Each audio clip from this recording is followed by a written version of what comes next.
It's time for My Favorite Husband, starring Lucille Ball. Hello, everybody.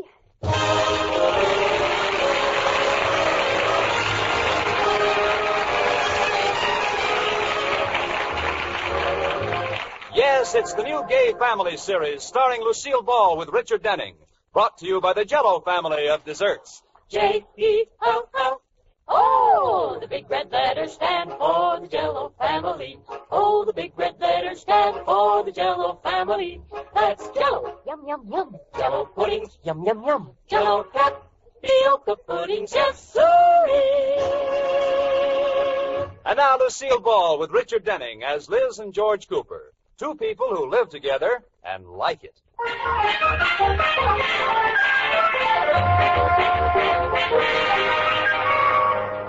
As we look in on the Coopers tonight, a familiar scene is taking place.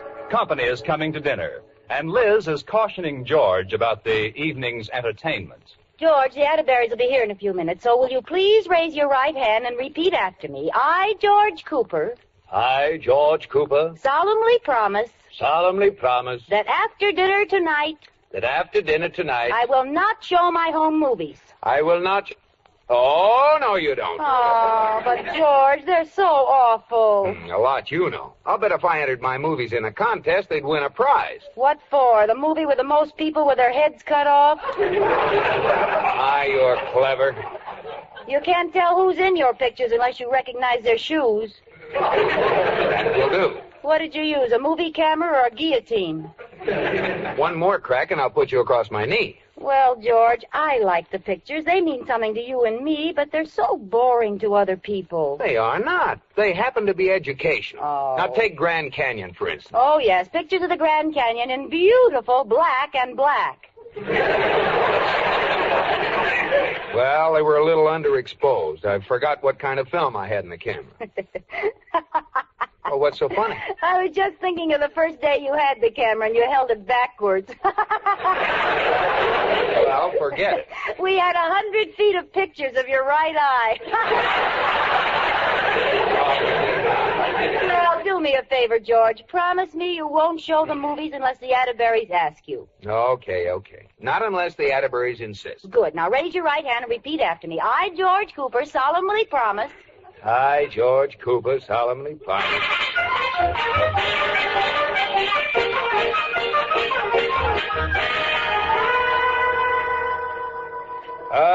Wonderful meal, Liz.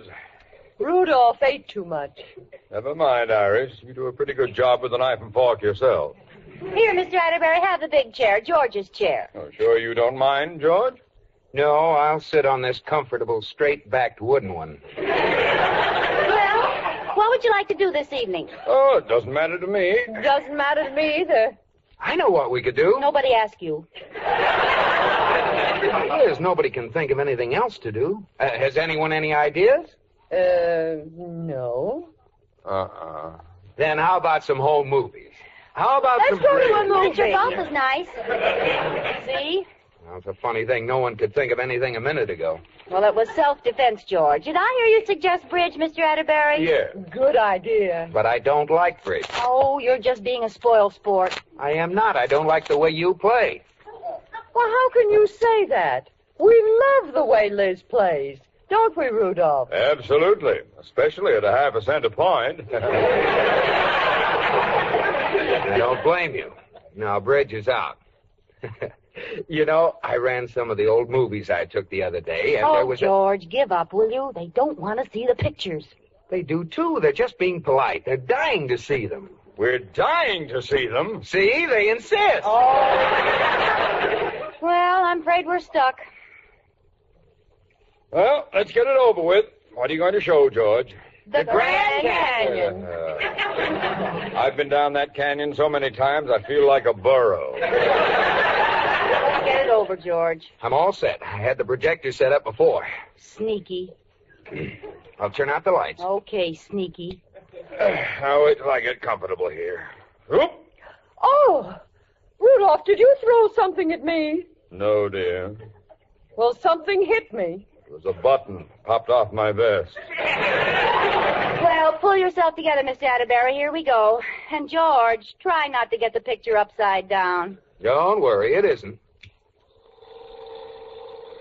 I knew it. There I go, walking across the ceiling. Liz Cooper, the human fly.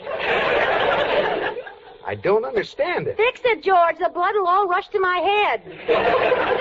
Well, it'll just take a minute to turn the film over. Don't waste the time. Let it run, and we'll stand on our heads to watch it. Never mind the sarcasm. All right, I've got it. Here we go. Well. Oh, now that's better. That's a beautiful picture. Well, how did this happen? This is the tail end of the Grand Canyon pictures. Too bad, boy. Oh, but you missed the best part. No, we didn't, George. The end is the best part. Turn on the lights, Iris. No, wait a minute. There's some more spliced on here. Isn't there some way you can speed it up, George? Well, all right. Oh, wait a minute. There's a picture of me. Slow it down, boys. Slow it down. Well, there I am. My, these are old pictures. How long ago was that, Liz? Oh, 6, maybe 7 years. Hey, there's a good shot. All of us in our bathing suits. I cut quite a figure, didn't I? Say, who's that? Iris, how'd you happen to let me talk to a young, slim creature like that? Rudolph, that's me. But it can't be. Look how thin.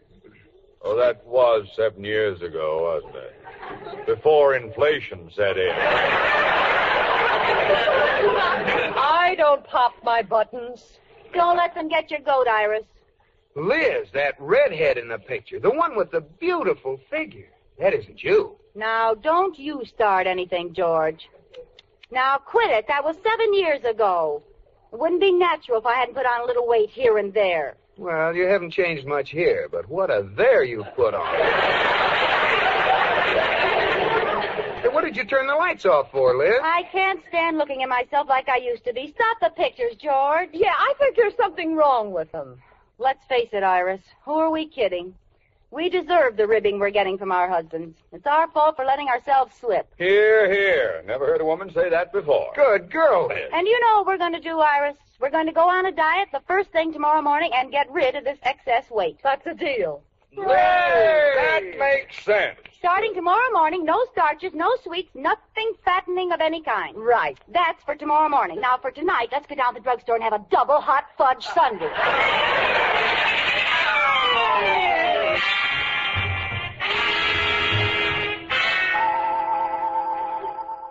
Now, George, boy, watch me closely. You're one of the few men at the bank to share this secret with me. Yes, sir. Very well. Now you turn 3 to the right. 3 to the right. 4 to the left. 4 to the left. You turn the handle. There.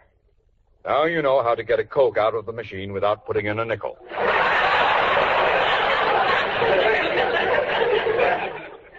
Have a candy bar? Yeah, thanks. You know, we should feel guilty. Standing here eating candy and drinking Cokes while our wives are sweating out a diet. Oh, well, it won't last long. I don't think Iris will go through with it. No, I don't think she will either. What do you mean, you don't think she will? Well, you said... You do your talking about Liz. I'll take care of wrapping Iris. Well, I just thought that Iris is older and has more weight to lose. Now, just a minute. Iris may be a year or two older, but for a woman her age, she has a lot better figure than Liz. Oh, I wouldn't say that. Well, I would, and I just did. Well, Liz could lose her extra weight in half the time it would take Iris. In quarter the time. Why don't you put your money where your mouth is? What do you mean? We'll just weigh them in tomorrow, then at the end of a month, we'll weigh them in again. With the loser paying $5 a pound. Oh, brother, Liz will win in a walk. Then it's a bet, boy. You bet it's a bet, boy. What? I mean, sir. That's better. And one more thing. Just leave a nickel for that Coke you're drinking. Yes.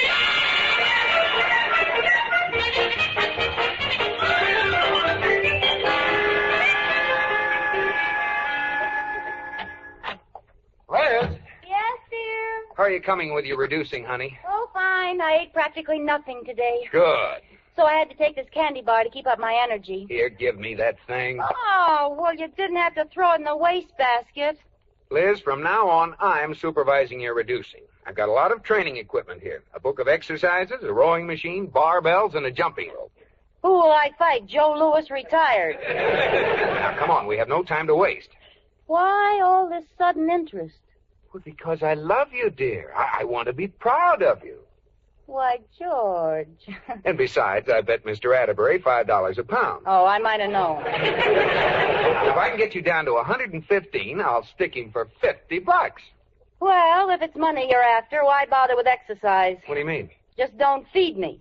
I'll bet you can get me down to 50 pounds, coffin and all. Will you let me explain? No, now I'm not going to reduce it all. All right. Let Iris win. I'm not going to starve. What's Iris got to do with it? No, nothing. What Iris got to do with this? Well, Mr. Atterbury said she had a better figure than yours. Better than my... Why, she hasn't even got a figure. She has a size 18 lump. Well, he thinks she can get into shape quicker than you can, so I bet him $5 a pound. Well, split it with me? It's a deal.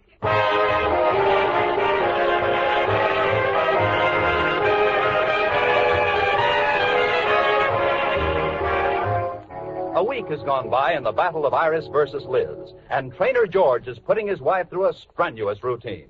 She started the day out skipping rope. 1, 2, 3, 4, 5, 6, 7. And as we see her now, she is still gaily skipping away. 98, 99, 2,000. 200. I wonder if I could jump rope from a sitting position. All right, Liz, that's enough rope skipping for today. Well, I guess we could stop for lunch. Oh, lunch, food. Come on, George, let's run into the kitchen. What can I have? Something light like a cup of mayonnaise? I prepared a delicious treat for you. What? Salad a la George Cooper. Oh, where is it? Where is it? Right there on the plate. Oh, what is it? A radish smothered in Chiron taffy. Oh. Besides, you only had breakfast 3 hours ago. Some breakfast. You gave me a glass of orange juice and let me smell some oatmeal. Well, what do I get to drink with this nothing burger? Well, I don't know. Let's see, milk is too fattening. Oh, Coffee sure. with cream or sugar's out. Oh, certainly. Hot chocolate has too many calories. I know what, George. How about a big glass of skim water? Tubby, 2x4. George Cooper, if you say that once again, Tubby's going to slug you with that 2x4. Well, hurry up and eat your lunch. You have to go down to Dabney's Market and weigh in. All right, but you better come along. I'll need someone to lift me up on the scales.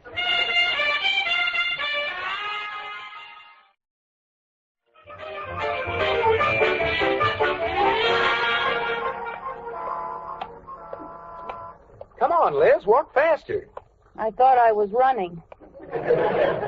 Well, what are you standing down there in the gutter for? I'm gathering strength to climb onto the curb. Come on now, it's just a couple of steps to Dabney's Market. Oh, I feel so silly coming down to the meat market to get weighed every day. Well, Atterbury and I agreed this was to be the official weighing machine. Why don't you put a sign on me? Fillet of Liz Cooper, $5 a pound. Oh, go on. Get on the scale and let's see how much you've lost. Okay. George, I was afraid of this. I'm down to 0. I haven't put the penny in yet. What does it say? Let's see. 123. Oh, George, I've lost 2 pounds. Isn't that wonderful? What's the score today, Mr. Cooper? Oh, hello, Mr. Dabney. 123. Good. How much you figure to trim her down to? Well, I thought about 10 pounds off would do it. No, too much. 7 is plenty. That tenderloin is lean, but she's pretty plump in the porterhouse.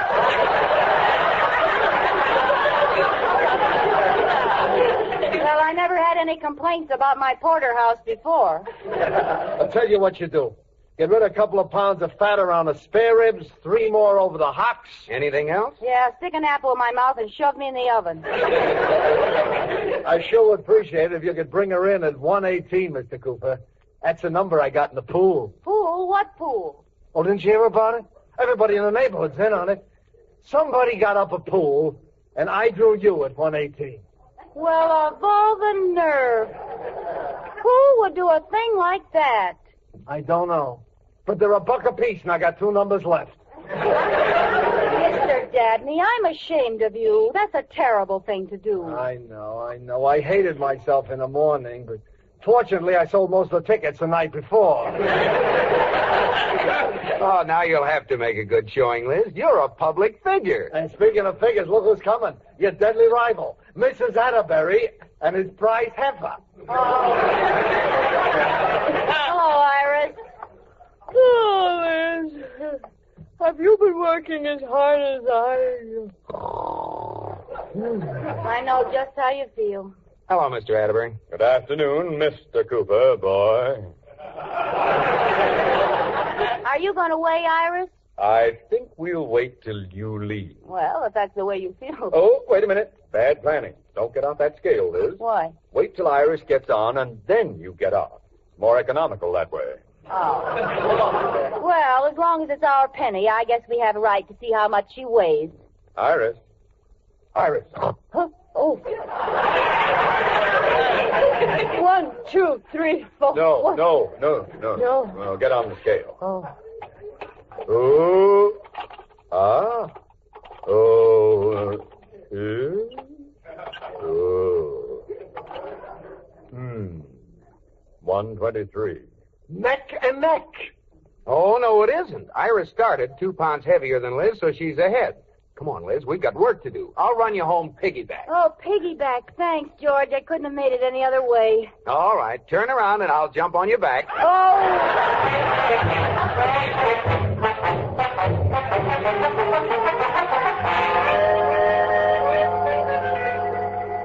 Give me some more mashed potatoes, George, with lots of butter and a slice of banana cream pie. And then 2 more pieces of that fried chicken.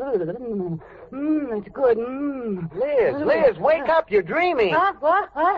Oh, what did you wake me up for, George? I was just eating a big chicken dinner. Say, maybe it wasn't a dream. Where'd all these feathers come from? Well, you ate half the pillow. I thought it tasted sort of dry. I was lying here trying to remember what we did today. We rode the bicycle, didn't we? Yes, we did. Jumped rope. Yes. Rode the boat. Yes. Did we forget anything? Yes, you forgot to beat me with a rubber hose.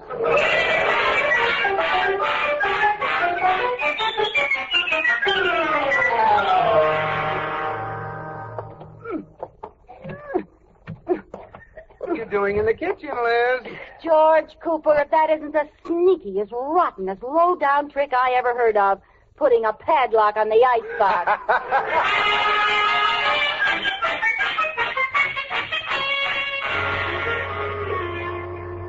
Iris, I've got terrible news. Liz is down to 120. She's a pound ahead of us. I don't care, Rudolph. I'm too tired to care. Now we've really got to knuckle down.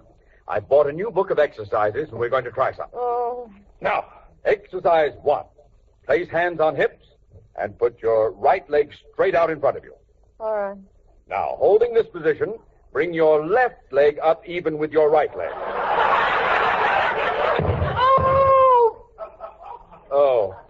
Oh, my mistake. You're supposed to be lying down when you do this exercise. Now then, flat on your back. Yes, Rudolph. Put your right leg straight up in the air. Good.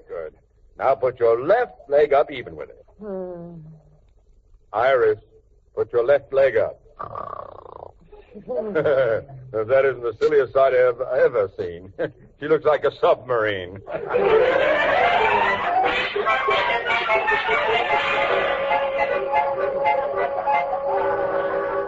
Mrs. Cooper? Yes, Katie? Could I see you in the kitchen a moment? Can't we talk in the hall, Katie? I can't go into the kitchen. I'm too hungry. So this is rather confidential. All right. Oh, look at the devil's food cake with marshmallow frosting. Oh, you fiend. That's for after the contest. Oh, well, can't I just pat it a little? Oh, let me drag my finger through the frosting. Mrs. Cooper, I was down to the market talking to Mr. Dabney.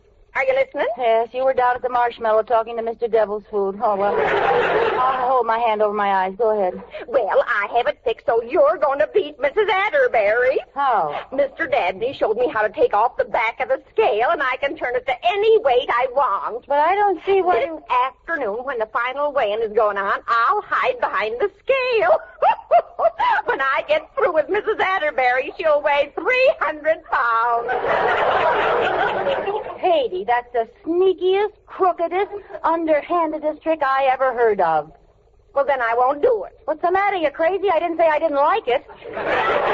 Won't someone see you? No. Mr. Dabney is going to put a big pyramid of canned goods behind the scale so no one will see me. All I have to do is make you weigh 118 so he wins the pool. Oh, boy, give me that cake. I don't have to diet anymore. Well, how about a glass of milk to go with it? Yeah, a banana and fried potatoes and bread with lots of butter on it. And for dessert, butter with butter on it.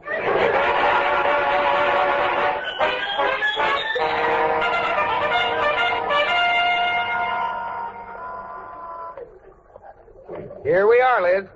Say, look at the crowd. Do you think they're here to see Iris and you? I know they are. Look at that sign in the window. Today, 2 o'clock, the Battle of the Bulge. Don't crowd, folks. Don't crowd. Plenty of room by the vegetable bin. Hey, don't sit on those artichokes. Hello, Mr. Dabney. Hello, Miss Cooper. Come on in. The Atterburys are waiting. Let us through, please. Oh, here comes Liz now. Make it 120, Liz. I'll split with you.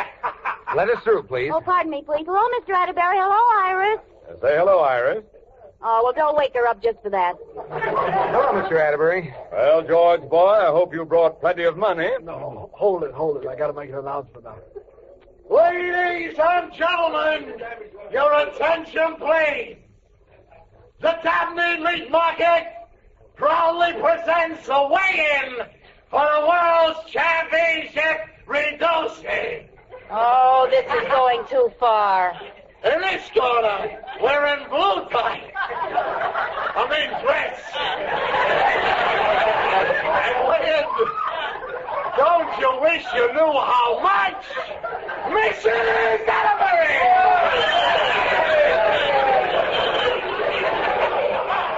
Well, I'm surprised you didn't charge admission, Mr. Dabney. You could have made a fortune. Oh, I wouldn't stoop to that, Miss Cooper.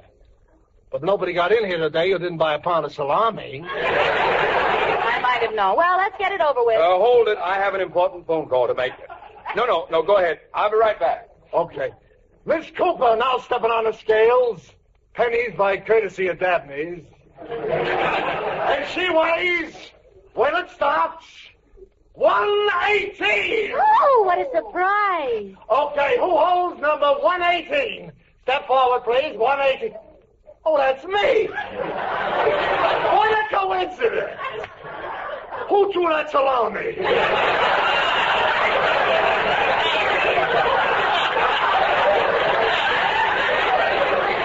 minute. That scale doesn't say 118. You weigh 227. What? Wait, now it says 95. Look, now it says 185. Oh, there's something wrong with the scale. 118. What happened? Hey, what's going on here? Hey, what's going on under that pile of cans? It sounds like a fight. Hey, someone's crawling out from under them. Katie! Katie, what happened? Oh, Mrs. Cooper, it's awful. There was someone else under there who wanted to make you weigh more. No. Yes, I've got a good mind. Katie, don't knock the cans over.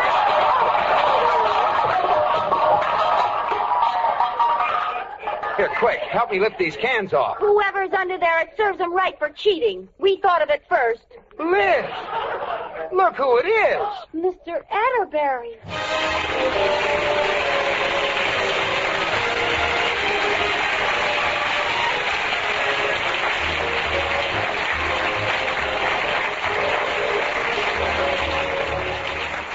You have been listening to My Favorite Husband, starring Lucille Ball with Richard Denning, and based on characters created by Isabel Scott Rorick. Tonight's program was produced and directed by Jess Oppenheimer, who wrote the script with Madeline Pugh and Bob Carroll Jr. Original music was composed by Marlon Skiles and conducted by Wilbur Hatch. The part of Katie the Maid was played by Ruth Parrott. Lucille Ball will soon be seen in the Paramount picture Sorrowful Jones. Be sure to listen to Lucille Ball in My Favorite Husband next week. Bob Lamont speaking. This is CBS, the Columbia Broadcasting System.